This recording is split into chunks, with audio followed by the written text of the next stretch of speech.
please do so, Namra. Thank you, Rasri. So Sam, I'll just kind of give a quick overview, and then of course you can run through the details of the platform. So let me share screen.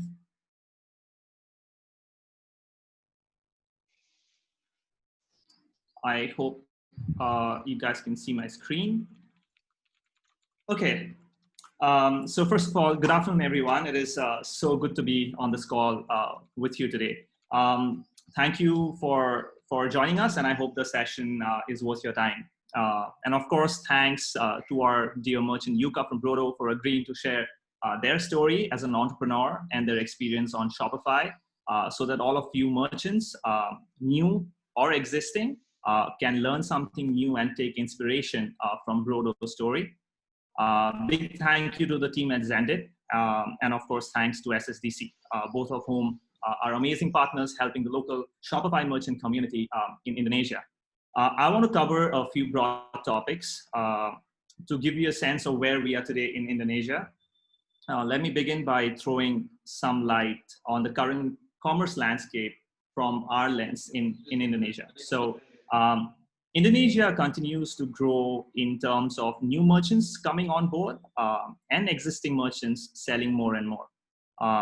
Naturally, the prevailing situation has expedited the transition of thousands of new businesses to online in the last few months alone from across the globe, and Indonesia is not an exception.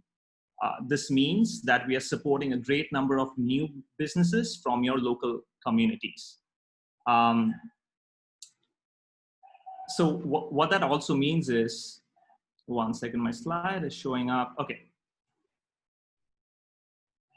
Sorry about the laggy internet, everything is going off. Yeah, so this means that we're obviously supporting a lot more new businesses from your local communities, and which means we're helping them mitigate the current crisis to come out stronger at the end of it.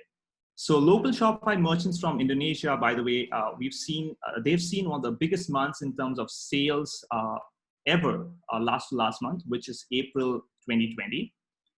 And most of it has been driven by domestic buyers. So what that means is, from a buyer standpoint, it is very evident that Indonesians like to spend on direct-to-consumer brands like yours, storefronts on Shopify. So if you are a merchant who is keen to simply sell domestic, go for it. The domestic market is huge in Indonesia. If your focus is international, then go for it too, because our platform lets you sell cross-border seamlessly. And we would actually love to see more and more homegrown brands come out of Indonesia on the platform.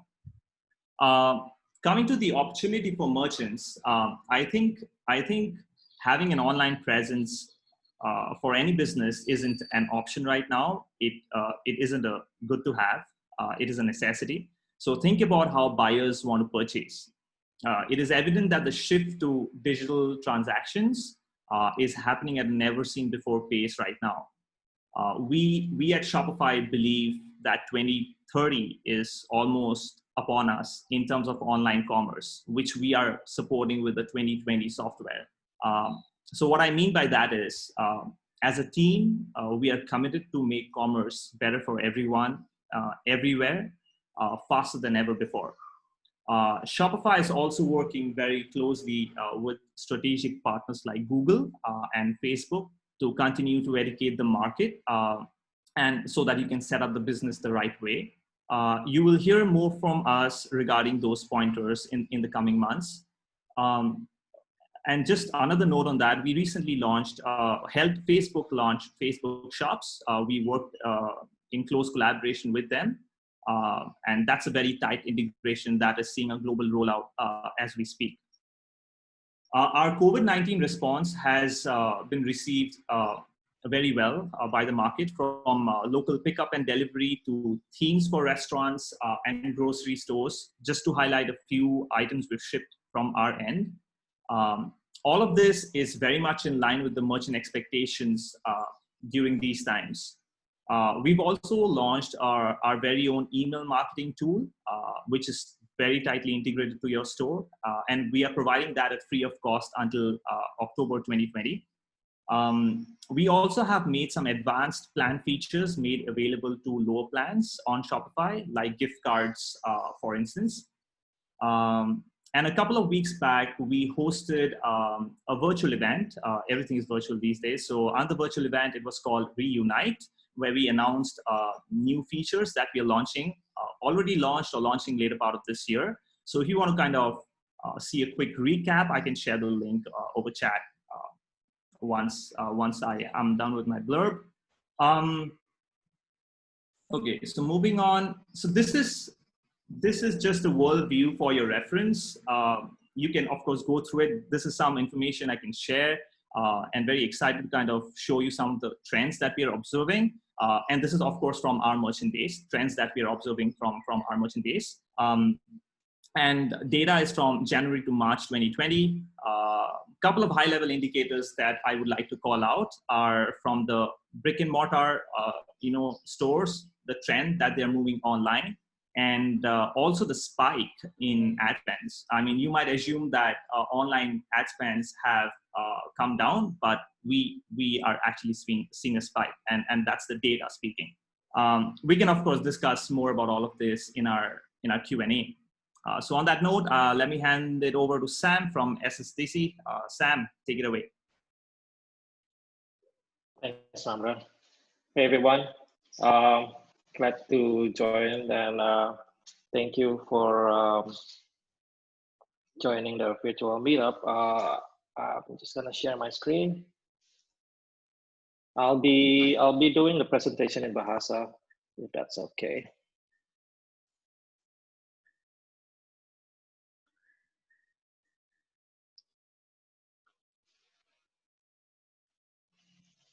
Oke, semuanya, terima kasih. Salam kenal sekali lagi. Saya Samuel, saya Shopify partner di Indonesia dan juga saat ini Shopify expert di Indonesia, base-nya di Bali. Seringnya sih sebelum COVID ini sering jalan-jalan ke Jakarta, ke Bandung, dan visit klien-klien di sana. Cuman sekarang ini, sementara COVID ini, ya work from home. Aku touch up sedikit soal keadaan Shopify di Indonesia. Sementara ini Shopify ini data terakhir ya, maksudnya udah agak lama juga, ada sekitar lebih dari 2.500 Shopify Store di Indonesia. Dan seperti yang Namra bilang, belakangan ini memang trennya agak naik. Dan kebanyakan fashion, beauty, dan lifestyle brands. Dan sekarang ini banyak juga bisnis-bisnis yang lain yang juga sedang berkembang. F&B, dan juga kemarin juga aku juga sempat ada inquiry dari kayak florist gitu, toko bunga, dan ada juga kayak toko bangunan gitu. Jadi hampir banyak sekali brand dan bisnis yang sekarang pengennya go online. Dan ada beberapa kelebihan dari Shopify. Yang pertama, sangat easy to use dan less maintenance juga kalau dibanding dengan platform-platform lain seperti WordPress atau Magento. Dia juga sangat kuat di server speed-nya. Untuk brand-brand yang sering mengadakan sale atau flash sale atau yang membutuhkan stability yang sangat tinggi untuk dari segi server, Shopify saat ini yang paling kuat. Juga secure, dan Shopify juga memiliki 24 jam support dari Shopify team-nya. Selain itu, dari segi desain, mereka banyak sekali pilihan untuk template-nya dan themes-nya, cukup SEO friendly, dan juga banyak kelebihan-kelebihan seperti e-commerce based report dan analytics. Jadi bisa kasih tahu, misalkan seperti barang yang paling laku apa, atau berapa banyak orang pengunjungnya hari ini, berapa conversion rate-nya, dan lain-lain. Dan yang terpenting adalah connectivity untuk berbagai macam kebutuhan. Misalkan, oh ya nanti saya perlu, kedepannya nih saya perlu nyambungin sama warehouse gitu. Nah itu bisa, kedepannya mungkin saya perlu sistem untuk point rewards gitu misalkan. Nah itu juga bisa, connectivity-nya ada banyak sekali. Untuk available tools di Indonesia yang sekarang ini yang udah nyambung sama Shopify ya. Untuk payment gateway ada Xendit dan ada juga Mitrans. Ada juga 4 kali. Dia itu semacam pay later gitu. Jadi bisa dicicil 4 kali. Ada PayPal dan juga tentunya yang sangat digemari oleh orang Indonesia adalah regular bank transfer. Untuk shipping ada Indo Shipping yang paling standar, jadi dia bisa connect dengan rate-nya kurir seperti JNE, Si Cepat, Ninja, JNT dan lain-lain. Ada juga yang lebih khusus seperti Janio dan dia bisa offer shipping support juga yang termasuk gudang. Untuk inventory management buat yang membutuhkan sistem warehouse ada Trade Gecko atau ada Stocky dan juga banyak orang yang memilih untuk menggunakan sistem gudang mereka yang sudah ada tapi diintegrate dengan Shopify itu juga bisa. Ada marketplace sync yang bisa mengkoneksi toko Shopify kita dengan Tokopedia atau Shopee dan lain-lain, nanti yang bikin sinkronisasi orderan dan barang yang stok itu bisa semuanya lewat for stock. Juga newsletter, ada Mailchimp, Klaviyo, Omnisend, dan yang terbaru adalah Shopify email yang for now it's free to use, dan ini memang built-in Shopify, jadi udah seperti kayak Mailchimp gitu di dalam Shopify, yang langsung nggak perlu keluar dari Shopify. Terus sekarang kita udah ada beberapa tools juga untuk generate shipping label. Jadi untuk connectivity ini juga sudah mulai banyak di Indonesia. Ini contohnya Indo Shipping, di mana mereka bisa integrate dengan Si Cepat. Contohnya bisa ngambil rate-nya Si Cepat. Untuk fitur baru juga dari Shopify adalah in-store pickup. Jadi nggak hanya shipping, tapi bisa juga memilih untuk pick up. Ini bagus sekali buat toko-toko yang dari segi F&B gitu, misalkan yang sekarang yang biasanya mereka jualan seperti biasa, tapi sekarang bisa jualan online dan menawarkan pick up. Buat toko-toko juga yang sekarang tutup karena COVID ini bisa menawarkan sistem pick up juga gitu. Untuk Xendit juga has been a great partner of Shopify. Mereka menawarkan banyak sekali payment methods dan juga nggak hanya regular banks ya, maksudnya bank lokal seperti BCA, Mandiri dan lain-lain. Mereka juga terima kartu kredit dan juga e-wallet yaitu OVO, Dana dan Link aja and more coming soon. There are other payment solution as well. Sekarang ini lagi dalam tahap pengembangan di mana kita bisa cek mutasi otomatis dan juga yang masih manual bank transfer. Kalau yang yang Xendit itu kan dia Mitrans atau Xendit itu kan dia masih virtual bank account, tapi kalau misalnya yang sekarang ini ada juga yang untuk regular bank transfer juga bisa disambungin dengan cek mutasi. Ada 4 kali juga yang itu juga sangat bagus, apalagi dalam situasi COVID seperti ini, di mana pembayaran dapat dicicil sebanyak 4 kali. Seperti itu, dan ini bagus juga. Untuk shipping solutions, ada buat brand-brand dan toko-toko yang membutuhkan shipping solution yang lebih besar, ada seperti Janio dan Highstar yang bisa bantu untuk segi pengiriman dan warehousing, atau bahkan ngurusin same day delivery atau sync inventory seperti Tokopedia dan Shopee dan lain-lain. Jadi connectivity-nya sekali lagi sudah mulai banyak. Selain itu, dia ada App Store-nya sendiri, ada banyak sekali apps yang kita bisa dapatkan mulai dari segi point rewards atau sistem review dan dari segi desain dan macam-macam. Ada banyak sekali. Di Indonesia ini, kalau aku bisa bilang, Shopify itu memang karena dia adalah platform internasional, tapi dia nggak perfect untuk Indonesia gitu. Makanya Shopify dapat digunakan 80% dari sisi Shopify itu dapat digunakan, tapi 20%-nya itu mungkin membutuhkan apps gitu. Nah, ini contoh App Store-nya kita, di mana ada banyak sekali apps yang bisa dicari. Ada beberapa apps favorit saya sendiri. Ada Mechanic, itu dia untuk shop automation gitu. Jadi kalau misalkan kita membutuhkan automation seperti mengirimkan email setelah order is paid, itu nanti menggunakan Mechanic. Atau nge-tag barang kalau misalkan sudah out of stock, atau misalkan macam-macam sih. A lot of hal-hal yang mendasar di dalam Shopify yang nggak bisa, itu bisa pakai Mechanic. Yang paling simpel kayak misalkan cancel order after 24 hours, nah kayak gitu-gitu, itu semuanya bisa di Mechanic.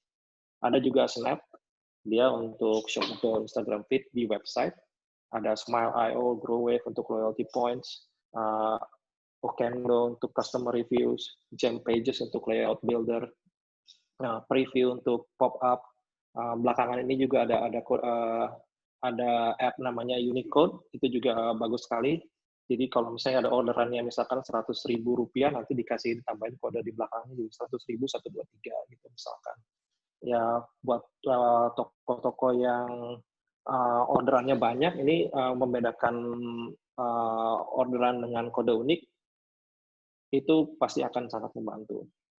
Ada juga Clodeo, ini dia juga bisa ngeprint label order. Jadi misalkan seperti si cepat, jadi kita nggak perlu nunggu orang si cepatnya untuk kasih resi, tapi kita bisa generate resi sendiri. Itu bisa pakai Clodeo. Dan ada yang tadi seperti aku sudah bilang, for stock, untuk nge-sync inventory Shopify kita dengan marketplace yang ada di Indonesia seperti Tokopedia dan Bukalapak dan lain-lain. Kita ada theme store-nya, ada banyak sekali pilihan template yang bisa digunakan. Jadi buat yang baru berpikir untuk memulai untuk Shopify, don't be afraid, karena theme store kita banyak sekali template yang bisa mempercepat untuk dari segi proses desain. Untuk di Indonesia sendiri, in the future akan lebih banyak integration with Google, Facebook, and Instagram. Akan lebih banyak shipping options, akan lebih banyak payment solutions, bakalan nanti bisa nyambung ke banyak hal sih. Dan juga connection with other services and markets. Maksudnya, misalkan kalau kita mau koneksi dengan gudang, atau kita mau koneksi dengan Gojek, dan lain-lain, itu semuanya ke depannya akan segera hadir. Karena Shopify memang dari segi connectivity, it's really endless possibilities. And it's still growing. Kita juga ada, ini banyak sekali yang nanyakan, karena ini menyangkut dengan promotion di Indonesia juga, karena di Indonesia Instagram is a very powerful thing, dan kebanyakan brand juga mengutamakan Instagram untuk memulai promosinya. Dan Shopify itu mereka memiliki connection dengan yang mempermudah untuk memiliki untuk berjualan di Instagram. Seperti ini contohnya.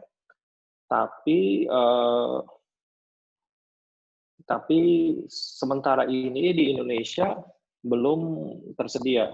Jadi kalau misalnya bisa dilihat di sini, ada di bagian bawah kanan itu di APAC itu, Indonesia still not 100% eligible gitu. Jadi only by managed partners. Dan managed partner means hanya selected brands only yang mendapatkan yang bisa berjualan di Instagram ini. Yang pasti sudah bisa adalah yang bercentang biru. Ya kalau misalnya sudah verified, itu udah pasti bisa berjualan di Instagram. Bagi yang berpikir untuk memiliki Instagram Shopping, ada juga pilihan lainnya adalah bekerja sama dengan Facebook partner Di Indonesia ini ada mungkin 2 yang aku kenal dari BDD dan juga MGD. Mereka akan senang hati untuk membantu untuk men-setup ini, dan kalau misalnya menggunakan jasa mereka, sudah bisa dibilang hampir pasti bahwa Instagram Shopping pasti akan di-approve. Jadi karena mereka adalah marketing partners, dan juga nanti yang berpikiran tentang untuk masalah digital ads atau gimana nanti harus pasang iklan di Google dan Facebook dan lain-lain, mereka adalah partner-partner yang bagus juga untuk diajak ngobrol. Shopify punya 3 basic plan. Shopify punya 3 plan. Yang pertama adalah basic, standar, dan advance. Memang dia ada biaya per transaksinya, cuman ini menurut saya sih relatif murah juga kalau misalkan dibanding dengan harus biaya server sendiri, atau misalkan harus maintenance sendiri, atau ngurusin security sendiri. Itu semuanya relatif. Why not Shopify? Sementara ini kalau misalkan sedang berpikiran untuk aku mau coba bikin marketplace sendirilah, misalkan seperti Tokopedia atau Lazada, nah itu kurang cocok buat Shopify.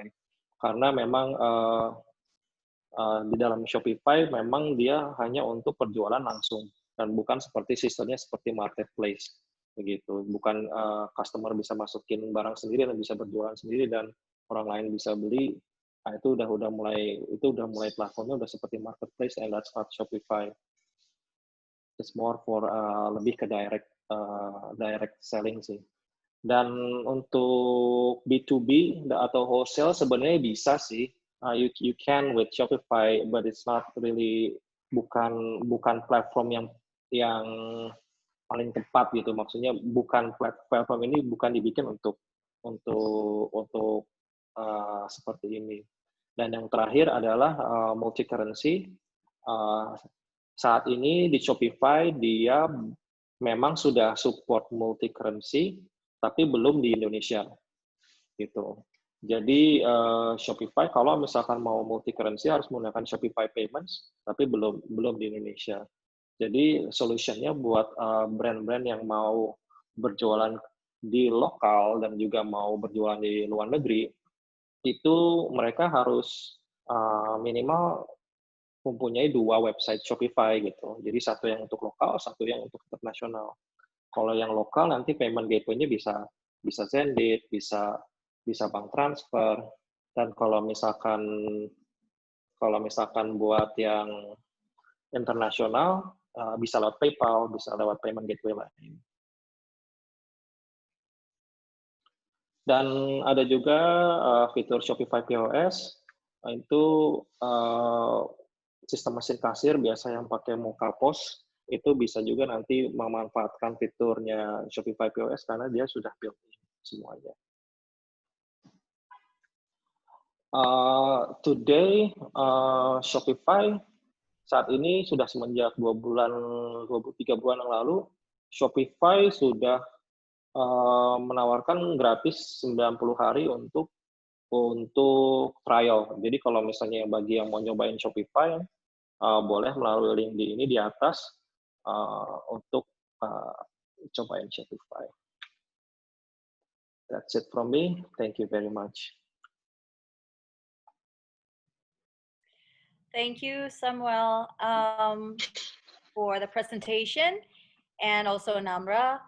Oh, I see a lot of questions coming in, and for the participants who just came in and joined in our webinar, we do have the Q&A session box. So once again, if you would like to ask all about the topics related to the topic, please do so in the Q&A box so we could record it and answer it properly. While for the chat box, it's more towards the technicality. So if you cannot join, or if it's like your voice you cannot hear the speaker's voice and all that, you put it on the chat box, okay? So let's continue to the next presentation. We will have Tessa to explain more about Xendit and payment online, basically. Tessa. Thank you, Astri. Hi, guys. How are you today? I'm going to share my screen. I have a bit of a presentation for you. 1 second here. I hope you can see it. So hi, everyone. My name's Tessa. I'm CEO and co-founder at Xendit. We're a payment gateway. Yeah, obviously this picture was taken before COVID. Go to salon and everything. A little bit better than what I look like today. But we're all making do, right? Going online. So a little bit about Xendit. Again, we're a payment gateway. We're a payment platform. We're based in Indonesia and uniquely built for the region, which is Southeast Asia. We focus ourselves with the region because we know that payments in that region is a little bit unique and it's a little bit more complex. And we're here to help you guys navigate through payments so that, yeah, you can accept payments and make more money for your business. There are about 200, 300 of us now, spread over the world, actually. We have quite a diverse staff. We are venture-backed, so some names you may have heard of, Y Combinator, an accelerator based in San Francisco, as well as East Ventures, one of the local homegrown venture capitals.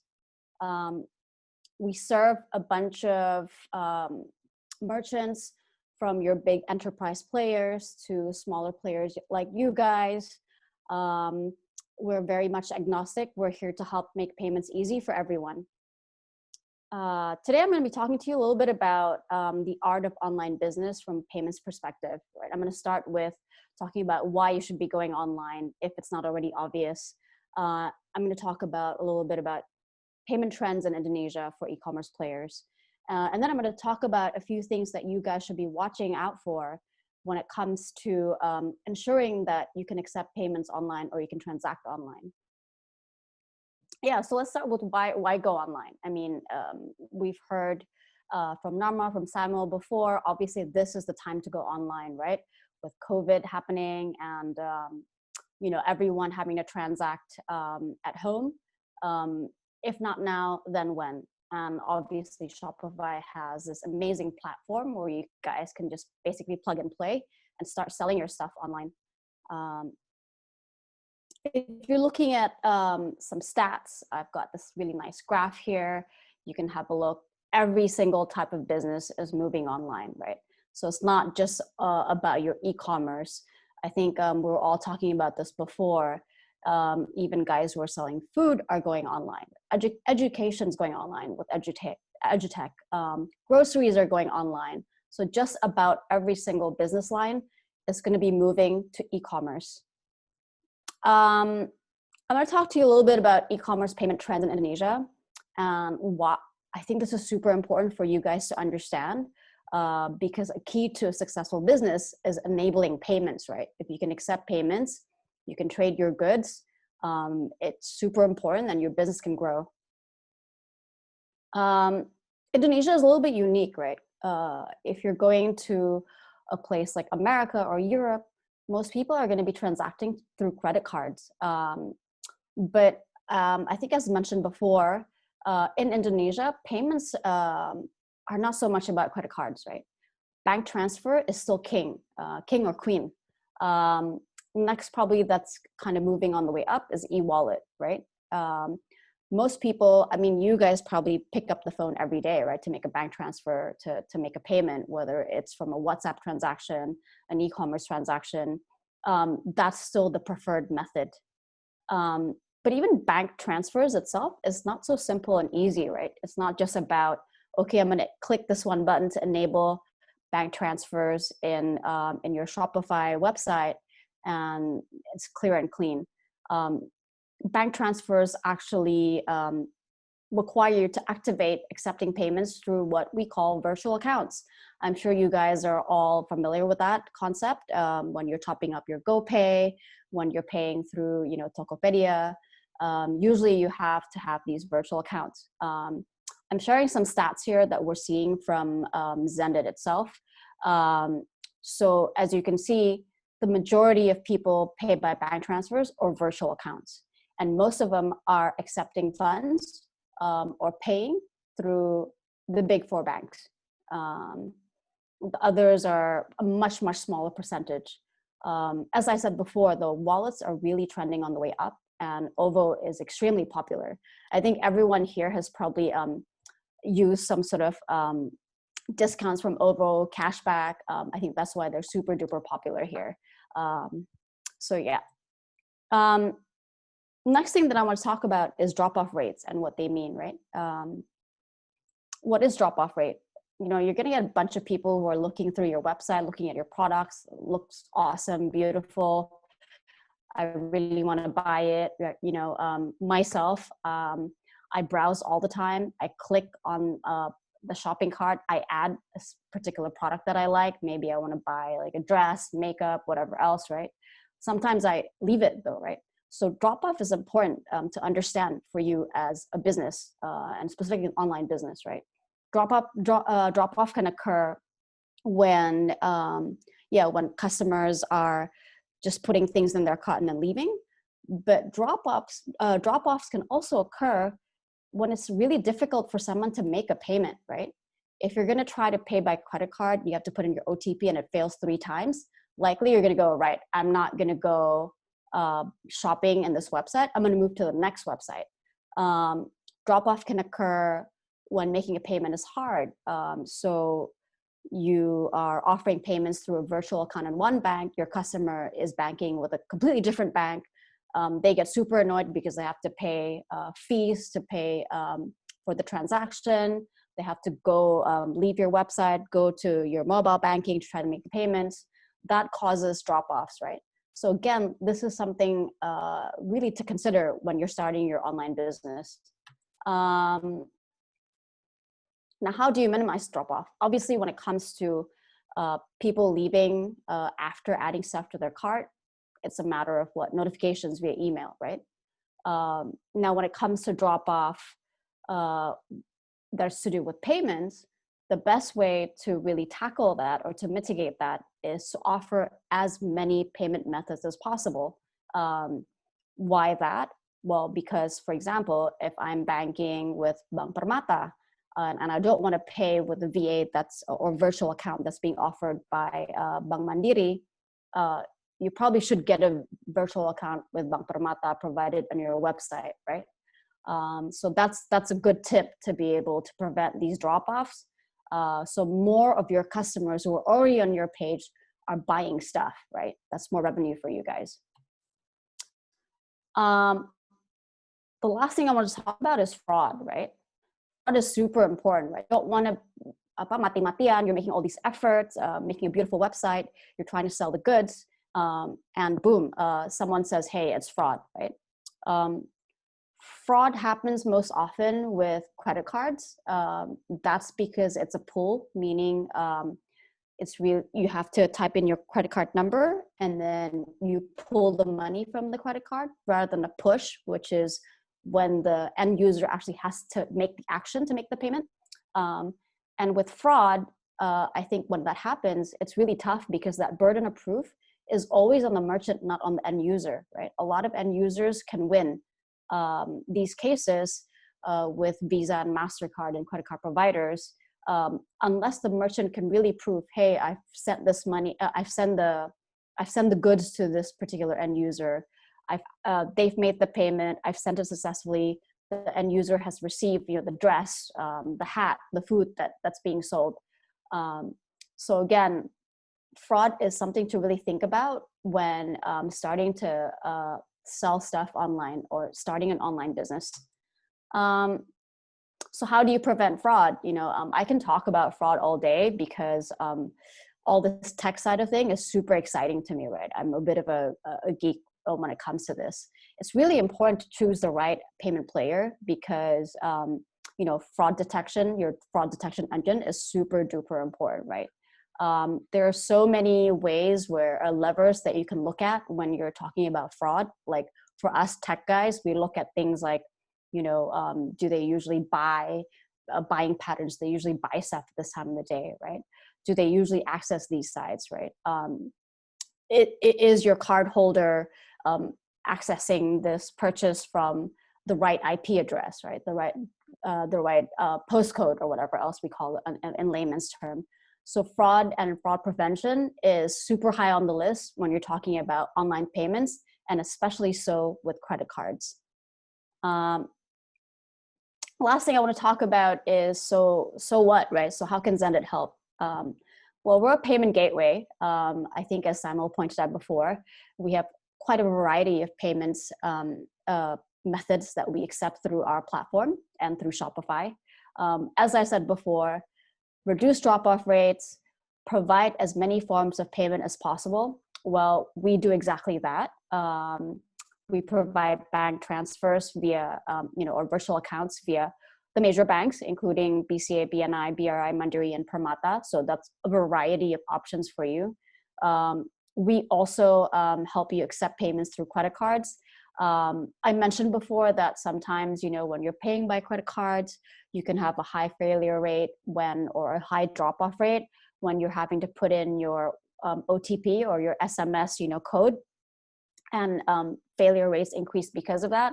Well, we do dynamic 3DS. What that means is once we understand buying patterns from certain customers, we turn off 3DS so we can enable that for you to make it easier for you to accept payments successfully. We also offer payments through retail outlets like Alfamart, for those of you whose customers maybe don't want to do bank transfers or maybe don't have a bank account, right? It'd be surprising. People have mobile phones, they can have access to Facebook, and then suddenly they have to borrow someone's bank account to make a payment. So I wouldn't be surprised. E-wallets, we offer a variety of e-wallets. We're continuing to add partners to our list. So yeah, simply drop us an email if you think, hey, there's one method of payment that you want that's not there. But hopefully with these payment methods, we're helping you to accept and to successfully sell your goods online. So Xendit also provides other types of transaction for payments, not just money in, not just for accepting payments. We do other stuff as well. Something that you might want to pay attention to is things like disbursements. What that means is, say you want to do a refund for payments by bank transfer, we can do that quite easily. We have the products in our platform. We can also do other cool stuff. Go on our website, go talk to one of us. I think some of us are on the chat to find out a little bit more. I think that's about it for the presentation, but there's one more thing I want to add. I know times are tough. COVID sort of upended a lot of our lives, right? Especially you guys who are small merchants who are starting out or who are small business owners. Right now, we are doing a program called Business for Good. What that is we help you guys with financial support where needed so that you can go through this, COVID times until things pick up again. I know Shopify is saying that online sales is like at its highest. That's super awesome. But I do know that a lot of businesses are also struggling to, make ends meet, to pay their people and all that stuff. So if you think you need that support, the website's right there. Go click on it or get in touch with one of us and we'll see what we can do to support you guys. So yeah, I think that's it for me. Thank you so much. You can always contact me via email or LinkedIn if you have any questions. Hope that was helpful. Thanks, guys. Thank you so much, Tessa. Really nice. So yeah, if you would like to answer more, ask more, and would like Tessa to answer more, please do so. And she already put the email and also link and view. And now we do have, a lot of questions coming in again, and mostly also about shipping. We will take that after our session with Yukka, okay? Hi, Yukka. How are you? Because I think this is very interesting. We could know more on the perspective of a brand, right?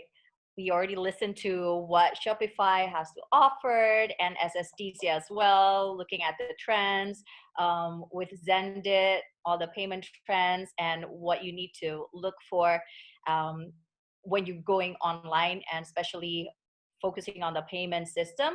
But now we would like to know more from the brand's point of view, as in how Brodo, from an offline brand, it was started in 2010, if I'm not mistaken, yeah, Yukka? Yes. Maybe you could share some lovely stories of the ups and Okay. downs, building the brand until right now. Like, you have so many followers, you have so many fans, Thank you. and surprisingly, you're like focusing into one particular category, which is shoes. So yeah, we would love to hear your story about when did you start and how did you come until today. Please do so, Yukka. Well, thank you. It'll take, I think, more than 7 hours to 7 explain hours. all of the journey.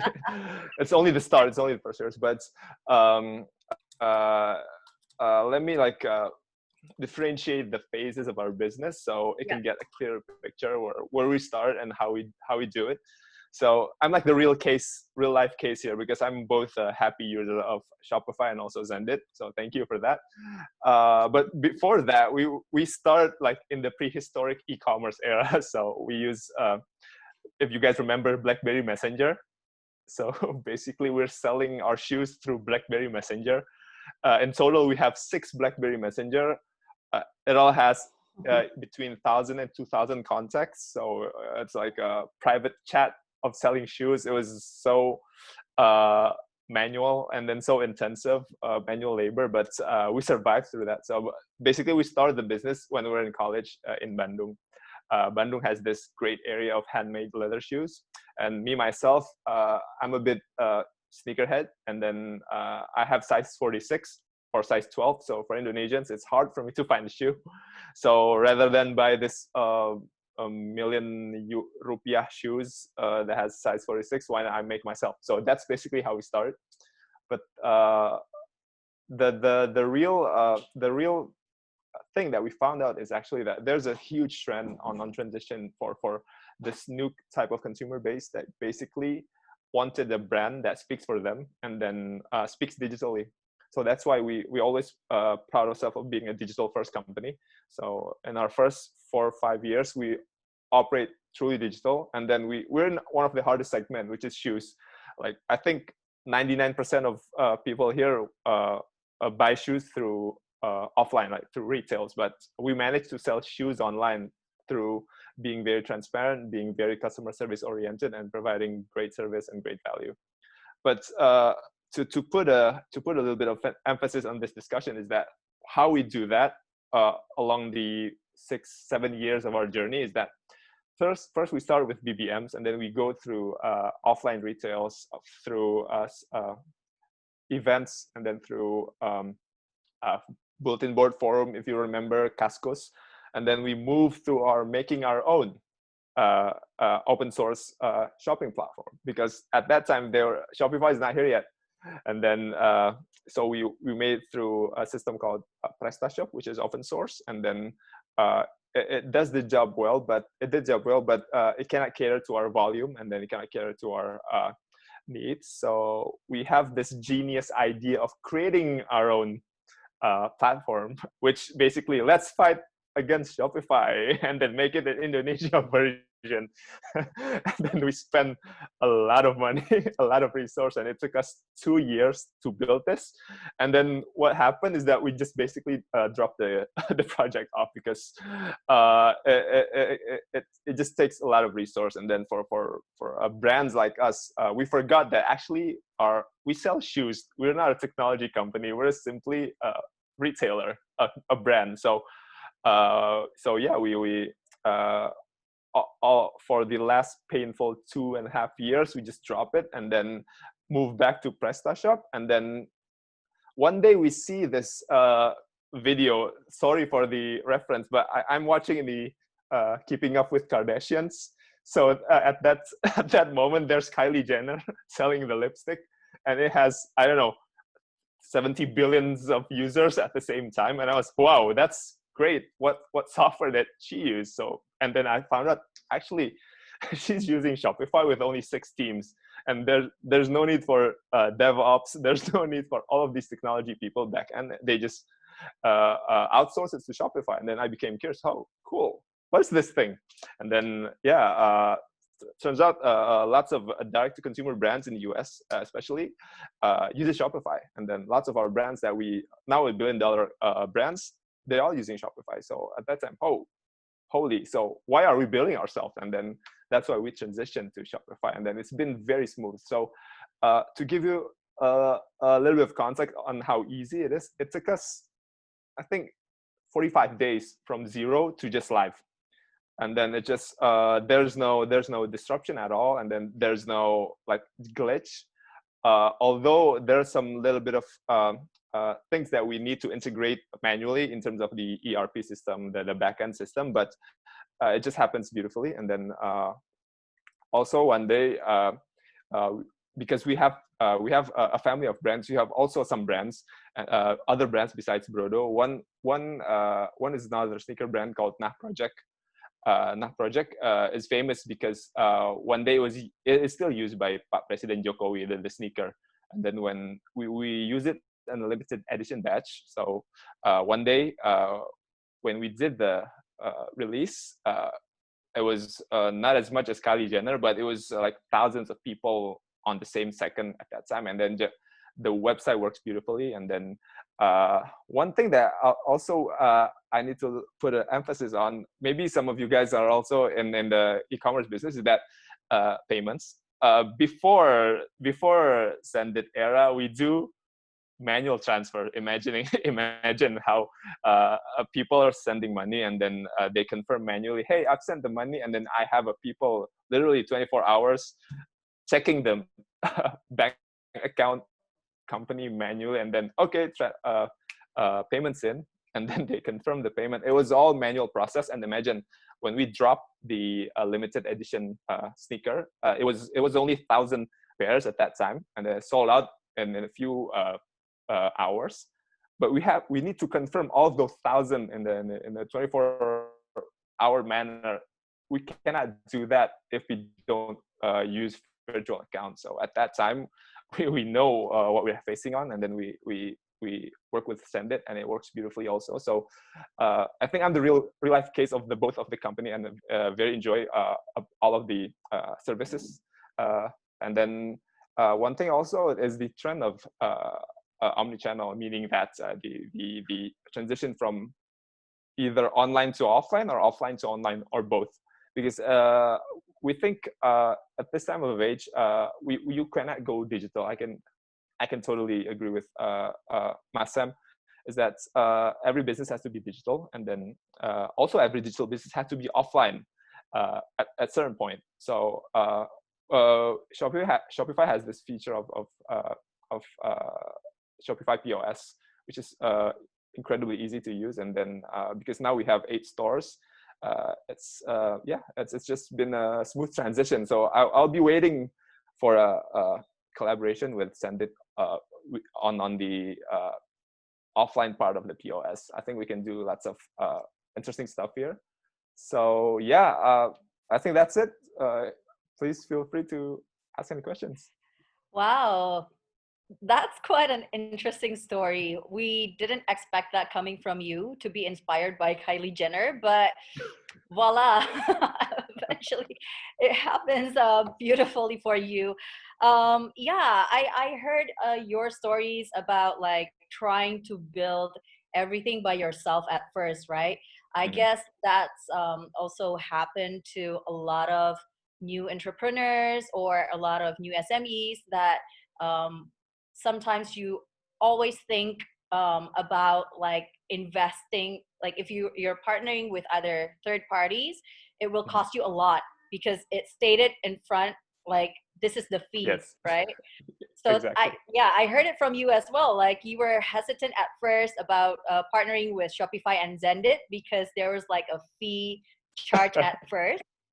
And you thought by building yourself, it would reduce your cost and investment, but apparently not. not. I can guarantee you that, because my background is engineering. So I'm a civil engineering by training. So we always think we can do better. So when we see, X% of transaction fee, hell no, I can make it myself. We can do it better manually. So we did that. We did the calculation. Okay, X amount of transaction fee, blah, blah, blah. Compared to hiring new person in Bandung, it'll cost this. Yeah, it'll worth to just hire more people. And then we ended up with lots of people. And then managing people is a huge headache. And then the thing is, I was joking, like, although it's cheaper, but inherently in the future, it's way, way, way more expensive. For example, they're not a software. So sometimes they make an error. And when they make an error, it costs a lot. So we learned that the hard way. So I can give you, I think, a little bit of wisdom here, but not trying to do everything yourself. But just focus on what you do best. For us, it's just making great shoes. Nice. Thank you so much for sharing. And I think I've got a lot of questions pointing out to you, Yukka, about how are you dealing with this whole pandemic, and how could you survive like at this moment? As you may all know that while staying at home, we don't use our shoes that much. Apparently, we don't even think about buying shoes, right? So yeah, how do you survive and could still grow the business? Have you seen my tears around my eye here? I thought it was eyeliner. That's not eyeliner. It's Kylie Jenner's eyeliner. No. Kylie Jenner's. It is hard. I have to admit, it's been a huge ride for us in the last 3 months. We have to survive. That's the number one. We think that we try to see lots of bright areas that we can find, although it's dark. It's mainly dark, but we see one certain bright area is that this is going to be a phase where there's a huge e-commerce acceleration. So meaning that lots of people that are not used to do e-commerce, now they are forced to do e-commerce. So it's a huge advantage for you guys who start the business digital first. But number one for us is just to preserve cash as much as possible. The basics, cut all of the. It's not a growth year. It's a lost year. So if you can survive this year, it's a win. It's a huge win. So that's the mandate. I mean, that's the mindset. It's just I think it's a surviving mode. But if you have an extra budget, I will hugely recommend not to do hard selling. Just although you were like really inclined to do discounts, really inclined to do selling, just do it in an appropriate way. But invest more on branding, invest more on being with your customer. It'll pay back huge.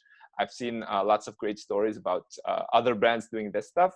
We also try to do lots of creative engagement. And then although we did not see that right now, like the effects on the bottom line, but we believe that it'll pay us huge dividend moving forward. So number one is just preserve cash as much as possible, and then use this opportunity to be closer to your community, to your customers. I see. And if you saw the website as well, you sort of like trying to add another line of products, besides shoes. Yes. Because I saw masks. You just launched a We're doing crazy stuff. collection, and then you collaborate with like skincare for men. Can you tell us more about that? What did you do there? So it also accelerated our product brand pipeline. So we started as a shoe company, but we always think ourselves as a lifestyle brand company. So we sell not just a product, but a lifestyle, like an image. Mainly our customer base is 25 to 35. Mainly they are the productive workforce, and mainly, like 98% are men.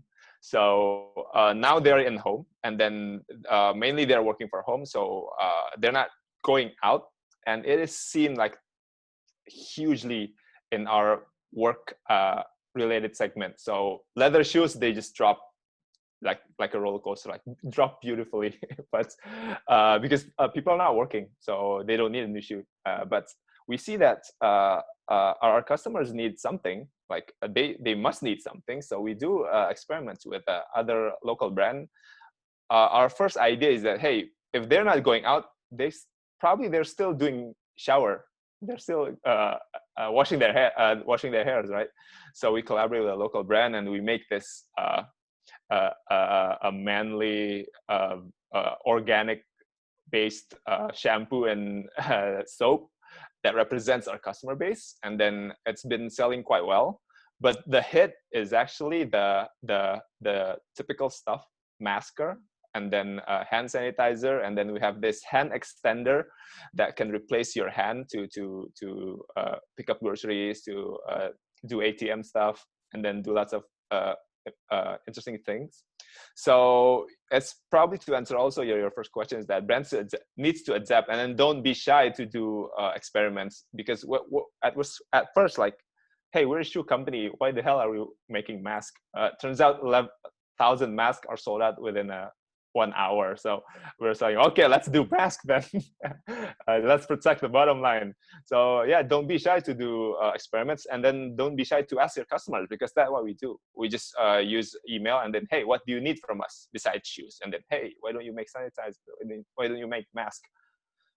We were a little bit reluctant because, when we make masks, it's going to be more expensive than the other typical masks. But we see that because within the next 1 year, there'll be no changes. There'll be a huge change on lifestyle. We think, okay, Brodo's customer probably will pay a little bit premium of wearing a Brodo mask. And then it turns out, yeah, it's been answered by the customer. So yeah, don't be shy. Nice. So you just have to be very agile and do lots of collaborations with the local communities. Yeah, Yukka. Exactly. I guess that's part of the inspiring stories that you shared right now to other SMEs and other entrepreneurs. Thank you so much, Yukka. Yeah, you're I'll welcome. be going back to you soon. Sure. But for now, I think I wanted to raise this question to Namra to answer. We have a question from Arianto. He was asking, like, the recent situation in the US, are they giving any impact towards the e-commerce business in general, and also like drop shipping in particular? Okay. Yeah. So initially, I would say February and March, the volumes dropped a lot. So we have a lot of merchants from Southeast Asia, purely from drop shipping and print on demand space.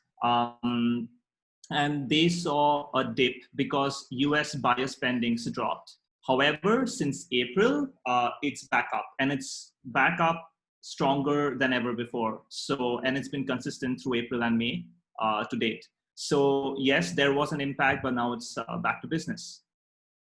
Was that the question? Impact towards e-commerce? Yeah, I hope I answered. Anybody else wants to add something to it? Yeah, I think there are few questions about that, but you answered it perfectly. And one of the question, maybe Namra or Sam could answer this. We heard there's a new change of Facebook integration with Shopify.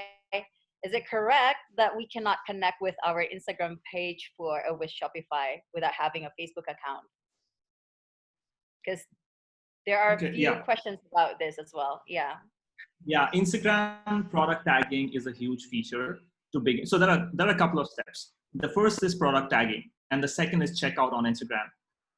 We are trying to push for product tagging first with Facebook, which means Instagram, for global rollout. Right now, it's only through managed businesses or only for brands that are given sort of an ad hoc approval, and there's a process for that as well. So it's work in progress, but the work that we are doing with Facebook is very much along the lines of activating Instagram for our global audience. Like, for example, I mentioned upfront, we work with Facebook to help them launch Facebook shops. So you can imagine how tightly integrated they are to our platform. They are now a sales channel and not just an app or a plugin.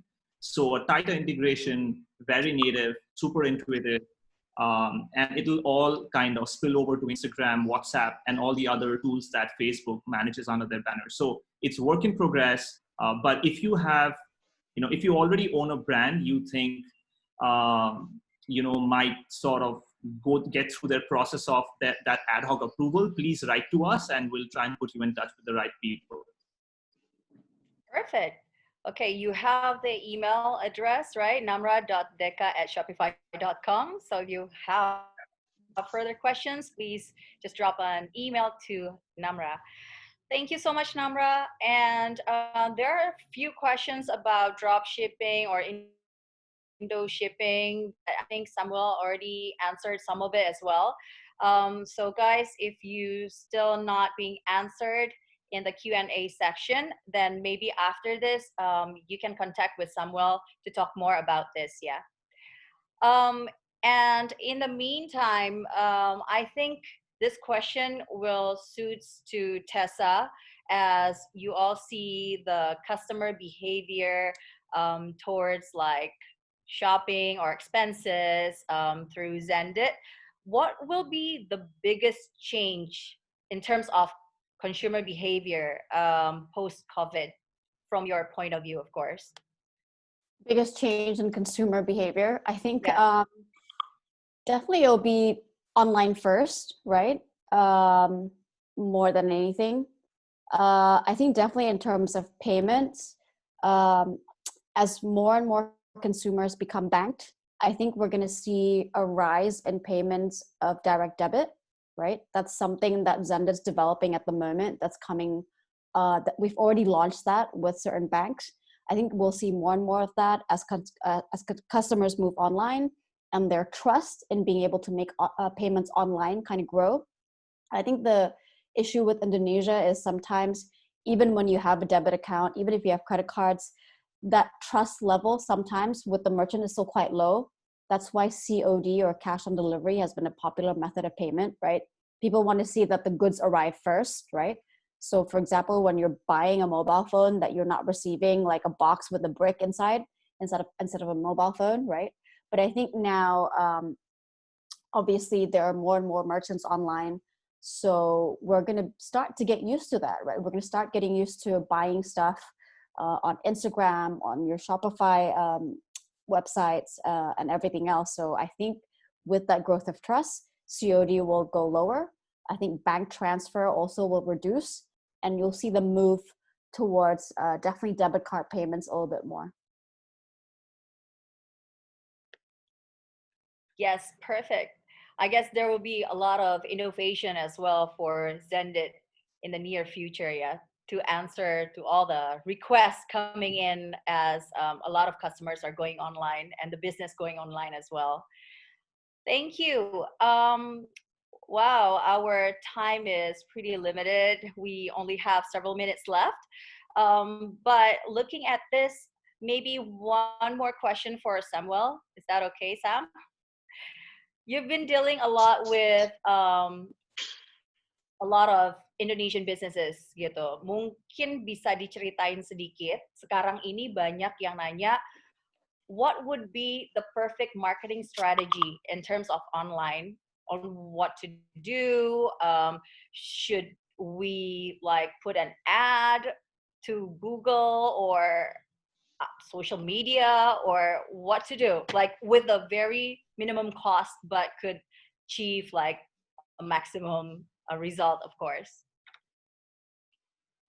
I guess the first thing to do is get online. I think that's the most important thing, is to be online and then to start selling online, because a lot of businesses are waiting for the correct moment, or wanting to develop their website perfectly and have all these features and everything, and integrating a lot of apps and everything. But just be online first, and then, because the website is always a never-ending job, and there's always things to change, and there's always tweaks that you have to do. So getting online is the first step. Second step is, of course, to do your promotions, right? I still believe that in Indonesia, Instagram is the way to go, and everybody relies heavily on Instagram.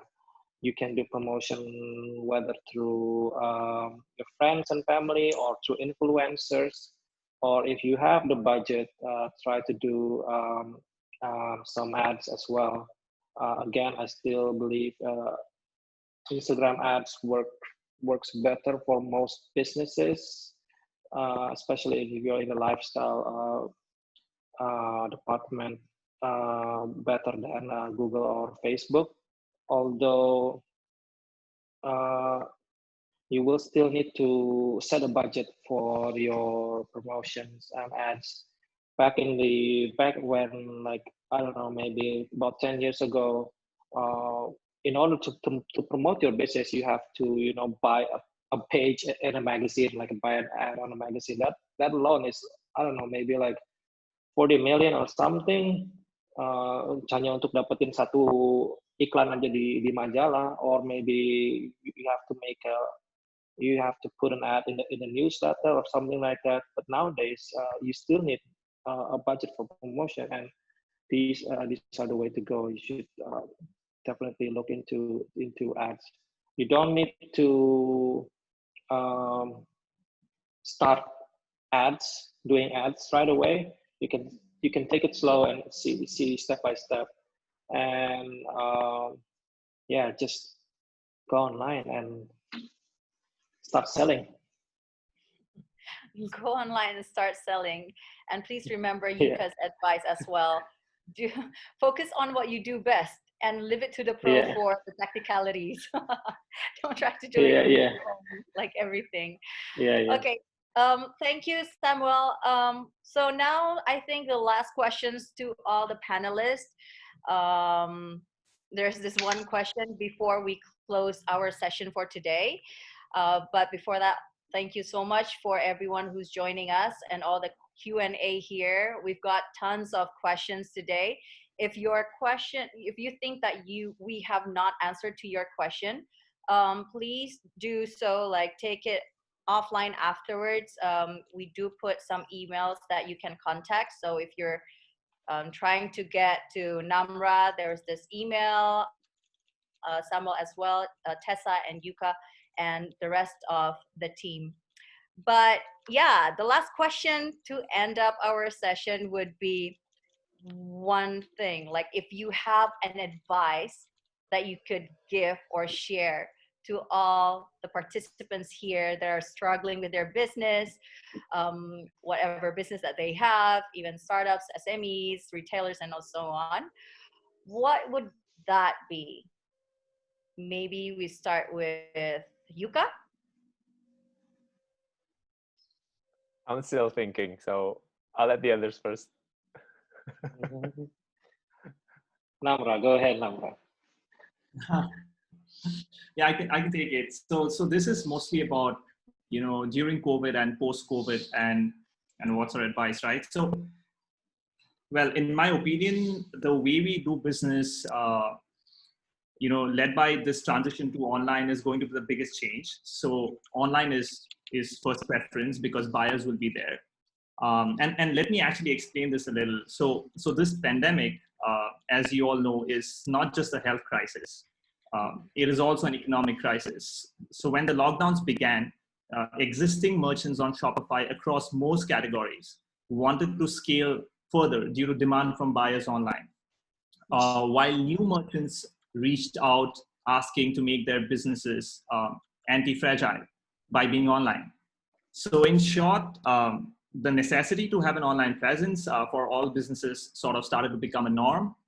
And we obviously see that trend continue as the crisis unfolds. So on that note, though, we also saw a dip in our point of sale transactions from merchant stores in the US because, like Yukka mentioned, we have a point of sale system and it's very prevalent in the US. So we saw a dip, but it has recovered since April as some parts of the US eased their lockdowns. So that also gives us a glimpse of how business transactions might look like post-COVID.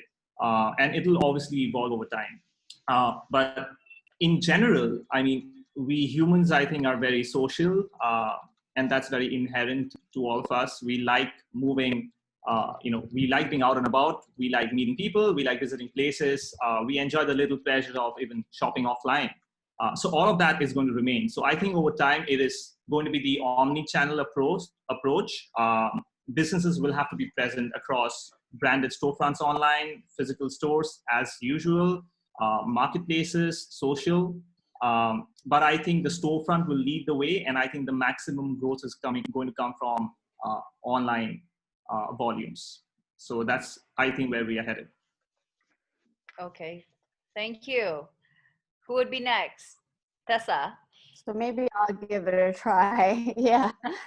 So I think I'll come from the perspective of I suppose running a business as well. I think if your business is seeing a downturn, and this is a wave that you can survive, you can hunker down even with drops in sales. I think what you ought to do as a business is to really focus on yourself. What it means is focus on your products, focus on making it better, focus on making it hitting that out of the park in terms of perfecting your products, so that when businesses come back online, when the economy is picking up again, you've got the best product that you can ever have to sell. I think that's been a great advice for us, for Xendit, and I think it's an amazing advice to have to give to other business owners. Thank you so much. That's very insightful. Next, who would be next? Yukka Jenner, you want to try?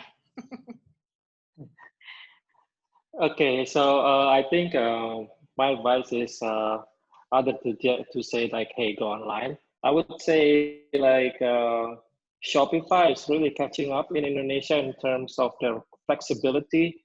Before, people were doubting like, why use Shopify when there's local platforms also here and there, but really have been growing, and other people, developers are starting to create apps to cater towards Indonesian needs. Just some basic tools such as generating a Unicode, things like that is not available in Shopify before. Now it's available, so it's really getting really close towards perfection. It's not perfect yet, and there's always things to do. But Shopify is really getting close to be a really usable platform. And me as a Shopify expert, I've been loving my experience since I first started to use Shopify, and till I fully dedicate my work towards all things related to Shopify, because they also shown the willingness to improve their platform from time to time. Some like a couple of years ago, they introduced Shopify POS. Now they introduced Shopify email, and now there's now you can do insert videos on your products. So there's a lot of new features that are always coming up in the future, and that's why I like and I enjoy, and I know that in the future things will only get better for you. So don't be afraid to try Shopify and go online. Mm-hmm. Thank you, Sam. Now, last but not least, Yukka, what would be your I'm sorry if my internet is advice unstable. what would be your advice to other business owners facing a pandemic like this, and how to survive? Yeah. Yeah, because I think I represent like the real scenario what happened in the field right now, and probably I can empathize what you guys are feeling, and I feel it too. I mean, the business has been in a huge challenge, but as we go phase through the denial and all sort of stuff, now it's the acceptance phase, and then we have to accept like for a few hours ago, like Indonesia, Jakarta's governor Pak Anies just extend the PSBB, which means like there's gonna be extension of the mall openings, those kind of stuff, and then we're kind of get used to those kind of stuff. So yeah, just focus on yourself, like your mental health first, and then I think like yeah, put on your, this is what I'm saying to my co-founder, put on your big boy pants and just face it. It's because it's a challenge, and then see what you can do and manage it day to day. It's not even managing year to year right now. It's like managing day to day, week to week. Focus number one on cash flow. It's like cash is king. More technical, if you can extend payments from your suppliers, extend. If you can like receive cash, do receive cash. We've been doing lots of pre-orders right now, so we receive the cash first and then send it 50 days later. It helps us a little bit. And then enables by Shopify, of course, because we haven't been able to do that previously. So yeah, I mean, focus on cash flow, focus on yourself, and then yeah, it all happens for a reason. And then like what Darwin said, the strong will survive. And then if you do survive this, you can be yeah, you'll it's already a huge win. So just focus on surviving first, and then expansion later. Also, we'll be waiting for Namra's visit in Indonesia. He's been promising to visit Indonesia. So Since a year ago, I think. I didn't know my promises were being heard there. I was like, okay, nobody's going to listen to me. All right, I can keep promising. But you make this announcement. Bali first, Namra. Bali first. Yeah, of course. Yeah, I mean, anytime it opens up and things settle down, for sure. I mean, it's super high on my agenda. So Indonesia is high on Shopify's radar, and it's my top priority. So I'll be there. Nice. Awesome. We'll be waiting for another promise of yours, Namra. We'll be counting down the days, yeah? Thank you so much, everyone. Thank you so much for all the panelists and the participants. Hopefully, we get like a very fruitful discussions. And if you're still not satisfied, because maybe you need to ask a lot more to all the panelists, please do so. Drop them emails. Once again, if I'm not mistaken, Namra's email would be namra.deka at shopify.com. And then for Samuel is samuel.sabandar@gmail.com, right? And for Tessa is Tessa with double S at Xendit.co. And for Yukka would be Yukka with double K, so YUKKA at Brodo. Yep. Am I correct or not? Correct. Okay. Correct. Cool. Thank you so much once again. I'm sorry. Hope to see you Just all. before, yeah, and just before you guys one more, start leaving, Gabby. yeah, I've just launched a summary poll. It's just to get a gauge of understanding of maybe how do you find the content of the information presented, and also what do you want to see more of next time. Maybe just help us answer these 2 questions before you drop off the line. It'll be super helpful. Yes. And thanks for joining us this evening. Thank you. Thank you. Thank you. Thanks, everyone. Bye. Thank you all. Guys.